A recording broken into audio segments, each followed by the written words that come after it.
Kodėl automobilio vairuotojas uždirba 800 eurų, o lėktuvo pilotas 8000 eurų? Vairuotojų galima įsidarbinti vos išlaikius automobilio teisės. Nieko daug papildomai išmokti nebūtina. Siūlomas atlyginimas Lietuvoje yra nuo 800 eurų per mėnesį. Tuo tarpu net ir pradedantieji pilotai, turintys mažai skrydžių patirties, patenka į geriausią Lietuvoje apmokamų specialistų trejetuką. 2018 m. Sodros duomenimis piloto atlyginimas siekia vidutiniškai 4033 eurus. Patyrusių pilotų dirbančių aukštesnėje pozicijoje atlygis dar didesnis. Nuosekliai dirbant, kapitonu galima tapti per 5 metus. Šios pozicijos piloto alga per metus siekia iki 185 000 eurų. Tai yra apie 15 000 eurų per mėnesį.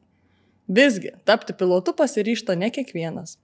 Vienus kandidatus atbaido keliami aukšti reikalavimai, kitus išgąsdina didelė studijų kaina, kuri gali siekti ir 100 000 eurų.